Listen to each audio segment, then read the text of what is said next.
In today's episode of Just Camp series, Clint will camp overnight in a last mysterious villa in the far north of the Philippines. Oh my God. OMG. Dito yung mga gamit nila. Umul siya.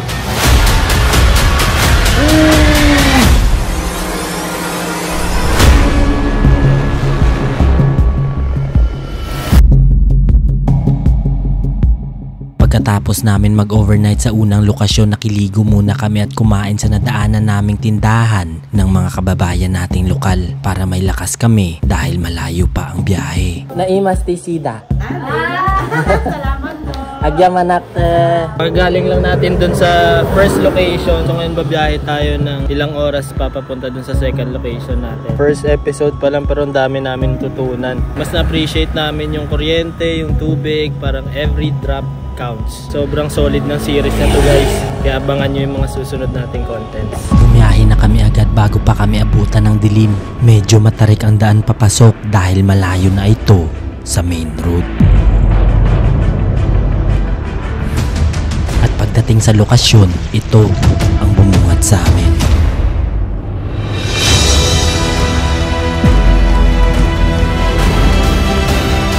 Mga abandonadong villa sa pinakadulong norte ng Pilipinas.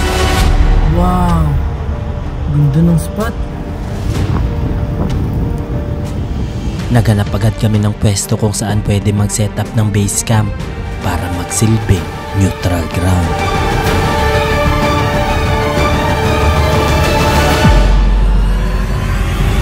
Guys, bago tayo mag-start, gusto ko yung i-tour dito. Bibigyan ko lang kayo ng quick tour ng ating base camp. Meron tayo ditong mga lagayan ng tubig, mga pagkain, may upuan tayo, tsaka maliit na table. Yan si Bea nagpe-prepare para mamaya, pag after natin mag-explore, all set na. Tapos dito sa loob guys, meron tayong maliit lang na higaan. Medyo manipis lang to pero okay na rin. Dito sa harap, dito yung power source natin. Solar, hindi lang natin nakabit. Yung EcoFlow, shoutout kay Sir Jack Episodes. Binigyan niya tayo ng discount kaya nakatipid tayo sa pagbili ng power station. Ngayon okay na, wait na lang tayo ng gabi bago natin explore to. Sa malayong parte ang kinakatayuan namin ngayon at ilang minuto lang ang nakalipas, binalot na nga ito ng dilim. Time check, it's already 7:15 ng gabi. So tara, samahan nyo kami ikutin to. Unahin muna natin tong left side, tapos dito tayo sa right side, tapos puntahan natin tong pinakamalaking bahagi. Nagsimula agad kami habang hindi pa lumalalim ang gabi. Gaging ganda niya. Para siyang Santorini, no? Para siyang Greece. Kapansin-pansin ang disenyo nito dahil para itong Santorini sa bansang Greece. Kahit nga yung pintura niya, wala kang makikitang dumi. Ito nga lang siguro hindi na ito gumagana. Yan eh. Tapos yung ilaw niya dito sa taas, yan, wala pang sira. Halos wala pang sira ang mga parte nito, kaya magtataka ka talaga bakit iniwan lang to dito. Intact pa siya. Tapos ito ata sakit. Ayun oh, okay pa yung ano nila, sakan nila oh. Chinek ko kung bukas ang pinto para tingnan anong meron sa loob. Dito wala nang doorknob. Check natin kung bukas. At nang binuksan ko, ito ang tumambad sa akin. OMG. Ganda dito sa loob. Dito mukhang bago pa lahat. Pati ang disenyo ng loob para na ring Santorini. At ang mga parte dito, mukha pa ring bago at medyo okay pa. Yun nga lang, tumutulo siguro dito dahil sa ulan. Kasi mapapansin nyo, yung floor niya may mga tubig na. Siguro pumapasok sa bintana. Hardwood pa to guys. Kaso baka pag tumagal, kainin na to ng panahon. Pati ang mga ilaw at bumbilya nila na iwan pa. At magtataka ka talaga bakit walang ni isa ang nagtangkang kumuha. Yan o. Buti nga, galing nga dito no. Walang kumukuha guys. Siguro pag sa ibang lugar to, wala na to. Baka puno na to ng vandalismo. Andito din ang main switch ng villa. Halos wala din itong sira at mukhang bago pa. Ibang parts niya, okay pa. So sana mabuksan to kasi sobrang ganda guys. Tsaka yung view, nakita nyo naman kanina sa drone shots natin. Ang ganda ng view sa labas. Ito yung switch niya dito. Okay pa. As in, bagong-bago pa talaga. So nakakapagtaka, bakit na lang siyang biglang inabandona? Pati ang mga parte para sa kisame, iniwan din nila. OMG. Gaging kapal, oh. Kapal ng plywood guys. At habang nag-iikot, bigla kaming may napansin dito. Yan, tapos ito siguro. Ito yung lagayan ng aircon nila siguro. Yan yung mga ano? Nanggagaling ito sa labas, kaya sinubukan kong tingnan kung may tao. Narinig mo? May naglalakad. Wait lang. Baka malap. Ako natitingin. Tao po? Walang sumasagot kaya nagpatuloy lang kami sa pag-iikot dito. At nang pumasok kami sa banyo, ito ang bumungad sa amin.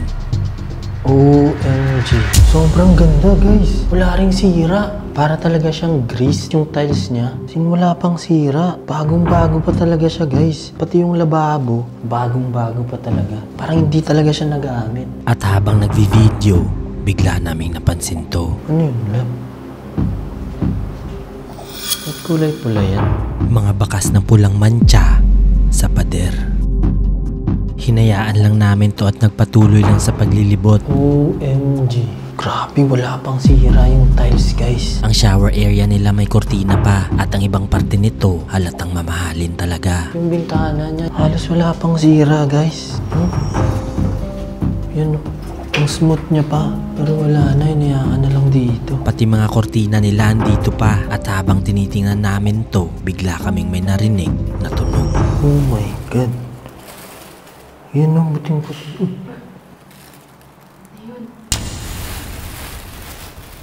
Taba? Dito na kami kinabahan dahil baka may ibang tao na umaaligid dito. Check natin. Wait lang. Palabas na sana kami. Opo. Pero maya-maya lang biglang may nagdabog sa banyo.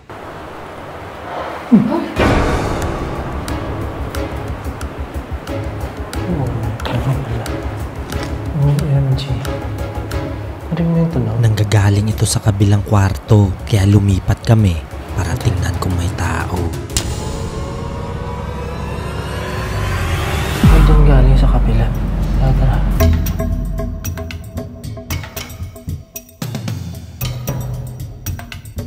Dito ganun din. Sobrang ganda din guys. Pero ito may door na. Check natin kung bukas. OMG, bukas din siya.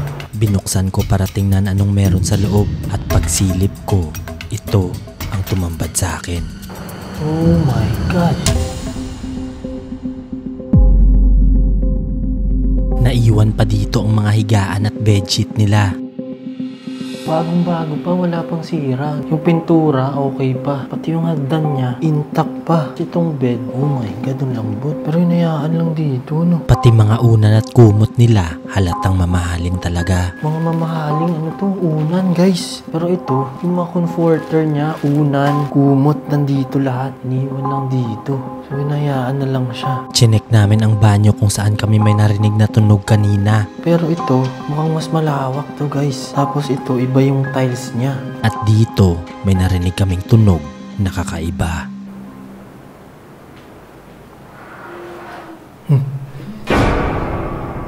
Parang umungol. Akala namin nung una hangin lang ito. Pero habang tumatagal, papalapit ng papalapit ang tunog. Baka hangin lang yan. So yun guys, dito may naiwan pa oh. Dito pa yung mga... Miyak. Di, ungol siya eh. Nagpatuloy pa rin kami at hindi na lang ito pinansin. Pero maya-maya lang, Hindi ko alam kung pick up dito guys, pero meron kami naririnig na umuungol. Hindi kami sure kung ungol or iyak. Tapos dito guys, yan oh. Meron pa silang bidet. Meron talaga. Kaya binilisan na namin agad ang paglilibot dahil hindi kami sigurado kung anong makakasalubong namin dito. Ang crispy naman nun. Tara. Mas malawak to kaysa dun sa kabila. Kasi kung mapapansin nyo, ito, iba yung tiles niya. Yung kanina, yun yung parang sa couple. Tapos ito, para sa mga bata, ano. Lilipat na dapat kami pero may bigla na lang.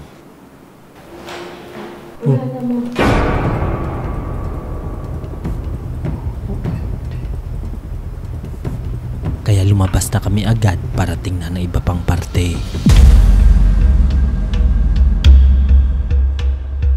Ito, mas malaki to ng konti dun sa isa. Ganun din, wala rin siyang sira. Sinubukan kong buksan para makita kung anong meron sa loob. Bukas din. At pagpasok ko dito, ito ang tumambad sa akin. Oo, wala pang sira, no. Dito meron dalawang malalaking kama, halos wala ding sira ang mga ito, pero basa na rin ang sahig. Indikasyon na may butas na ang ibang parte dahil nakakapasok ang tubig. Apo?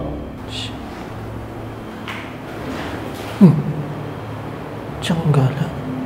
Habang lumalalim ang gabi, mas lalong dumadami ang tunog na naririnig namin. Love, narinig mo? Parang iyak eh. Wow! Dito may mga upuan, guys. Yan no, grabe puti-puti pa talaga. Pero dito, ito nga lang may butas lang siya sa taas. Nagulat kami dahil biglang lumakas ang hangin sa labas. Grabe, parang hindi pa ata nagamit to eh.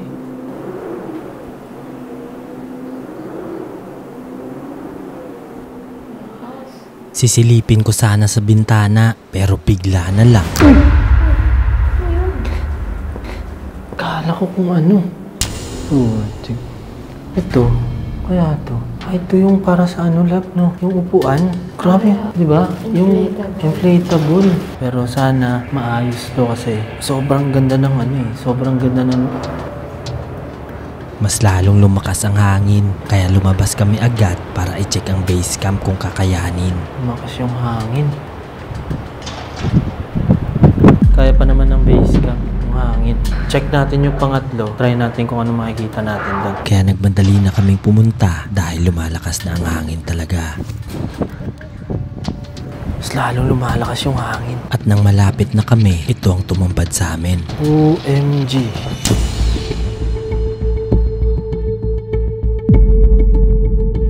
Isang lumang restaurant na nakalimutan na ng mga tao. Meron silang parang stage. So siguro dito tumutugtog yung mga banda or nagpe-perform yung mga tao na pumupunta dito. Tapos dyan sa likod, sobrang lawak guys. Yan, sobrang lawak dito. Yun nga lang yung taas niya, sira-sira na rin.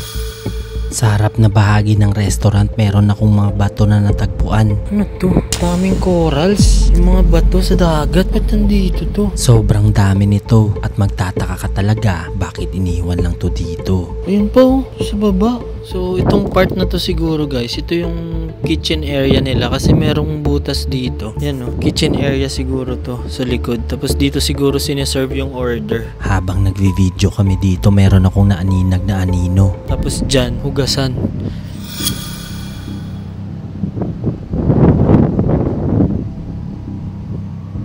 Tara na.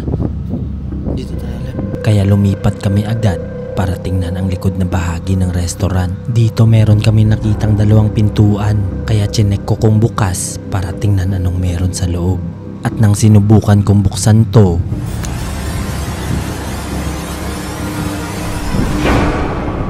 Lock na siya. Itong isa.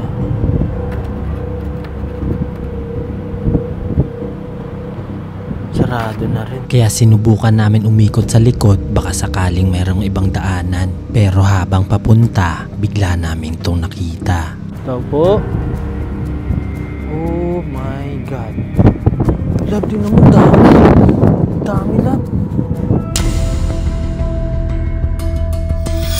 So ito nga talaga yung events area nila siguro. Dito meron nakitang daanan si Dayan. Grabe naman to. Ha?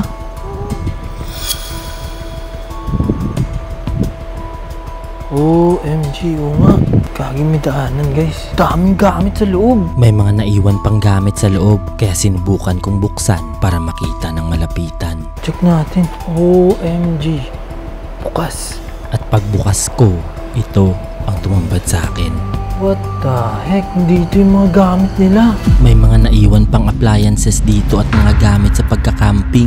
Tent siguro to, no? Laki. Tapos ito meron pang ano guys. OMG TV. Halos wala pang sira at mukha pa ring bago. Kaya magtataka ka talaga bakit iniwan lang to dito. Pero sobrang laki niya. Ito may likod po. Grabe.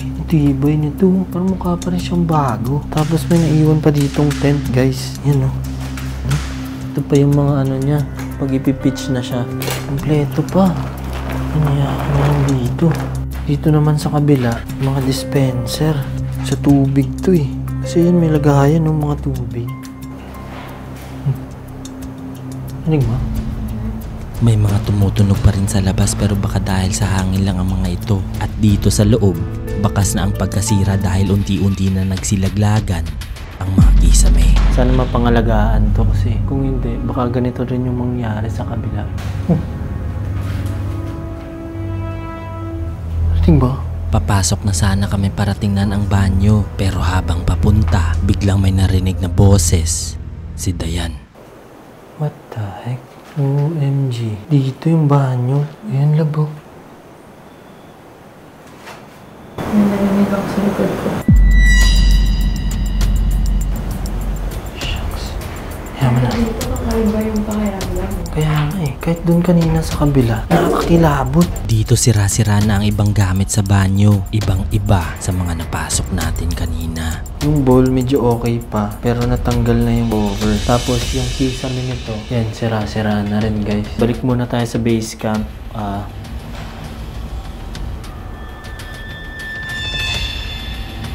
Balik muna tayo sa base camp kasi mamaya mag-investigate tayo. Try natin kung may masasagap tayong frequency. Dito nagsimula nang sumama ang pakiramdam ni Dayan kaya bumalik na kami agad sa base camp. Magluluto na sana kami kaso biglang sumakit ulo ni Dayan. Papahingin muna natin siya ngayon. Ako na lang magpe-prepare ng food para sa amin. Kaya tara, samahan niyo ako. Nagluto muna ako ng makakain namin bago mag-investigate dahil mahaba pa ang gabi at hindi kami pwedeng manghina. Initin lang natin to. Meron tayong preska tuna. Preska, baka naman. Lab, tulog pa rin. Lab, sakit pa ulo mo. Hirap pala nito guys. Di pala biro yung car camping. Mag-vlog ka, magluluto ka. Kaya kung na-appreciate nyo yung ganitong video guys, please do subscribe guys para ma-hit na natin yung 1M. Tsaka marami pa tayong magagawang video na kagaya nito. Kung natin lalagay yung ating rice para may lasa siya guys. Kumain muna kami dahil hindi kami sigurado kung makakaalis pa kami dito. Kain ka muna. Ako na lang mag-investigate naman.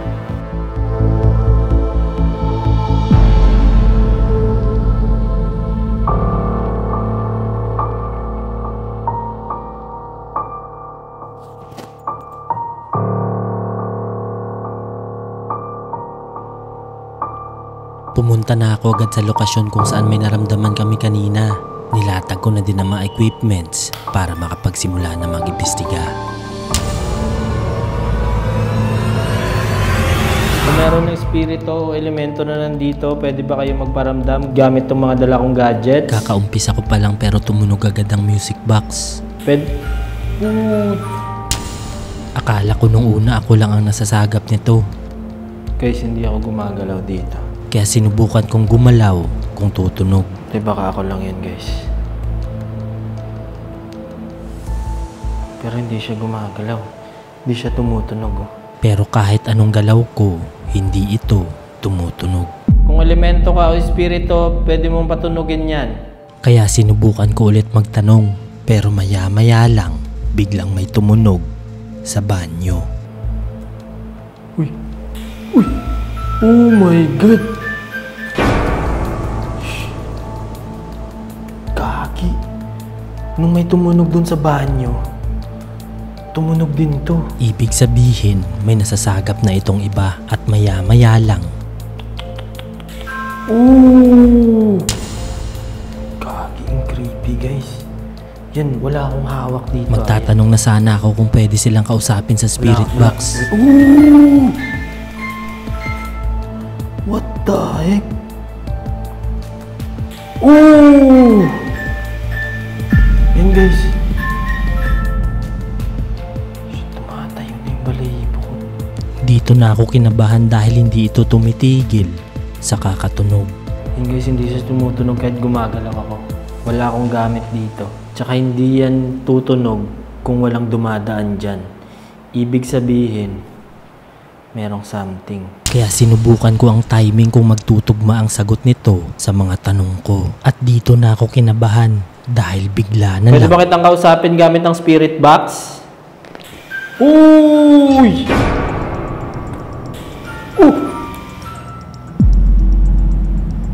What the heck? Dalawang beses, ibig sabihin oo. 2 beses itong tumunog pagkatapos ko magtanong. Okay. Oh my God. At parang minamadali ako mag-spirit box. What the heck? Di siya tumitigil, guys. Sinubukan ko ulit para makumpirma. Ikaw ba yung nagpatunog niyan? Pwede ba kitang kausapin gamit ng spirit box? What the heck? Ibig sabihin nandyan siya.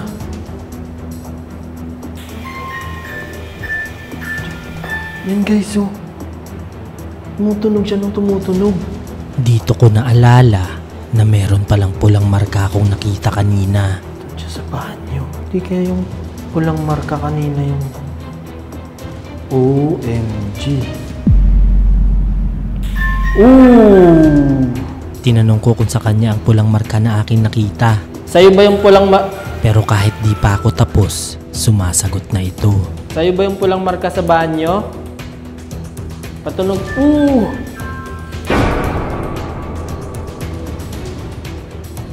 Sa kanya nga.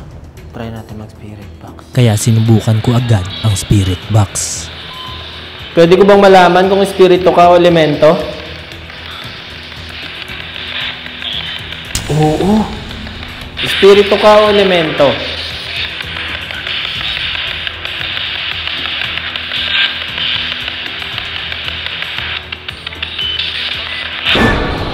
Elemento. 2 beses. At nang tinanong ko kung siya ang nagpapatunog ng gadgets dito, ito ang nangyari. Ikaw ba nagpapatunog ng mga gadgets dito?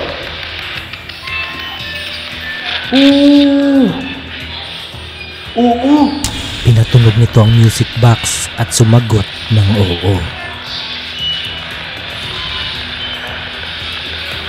Oh my God. This time ipi-play ko ng diretso at walang cut ang video para makita nyo na mag-isa lang ako at kung gaano ka-active ang paramdam dito. Check natin yung banyo guys.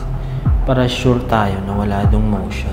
Dahan-dahan akong lumapit sa banyo para tingnan anong meron dito. At pagsilip ko, ito ang bumungad sa akin.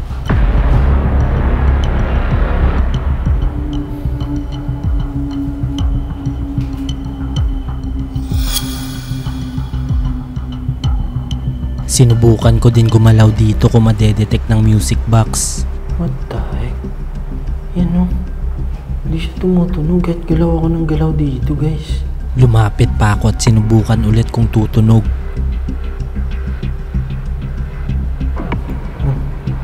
Oh, dito na ako. Hindi pa rin siya tumutunog guys. What the heck? Yan, dito tayo.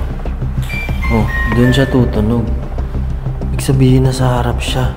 Kahit nasa labas na ako, tumutunog pa rin ito. Yan. Ito guys, wala akong cut. Oh my God. Andito na ako. Tunog pa rin yan ng tunog guys. Yan guys ha. Papakita ko sa inyo. Baka sabihin nyo kasi si Dayan yun. Papakita ko sa inyo. Yan yung tsinelas ni Dayan. Wala itong cut guys.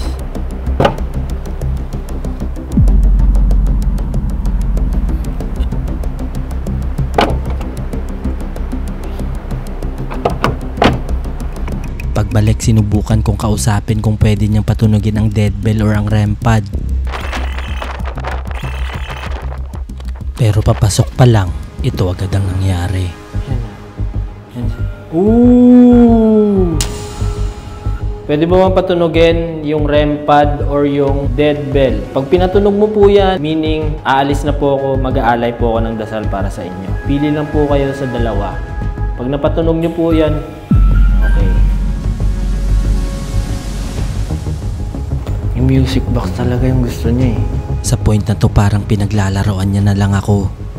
Hanggang sa... Pag napatunog nyo po yung dead bell or REM pad, aalis na po ako. Pwede nyo pong patunugin dyan. Pili lang po kayo sa dalawa kahit wag po yung music box. Just to confirm lang po. Biglang tumunog ang REM pad.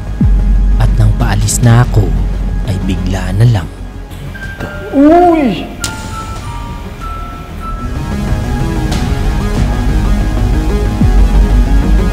Safe naman kami nakatulog at nakaalis sa lokasyon at dumiretso kami agad sa susunod nating destinasyon.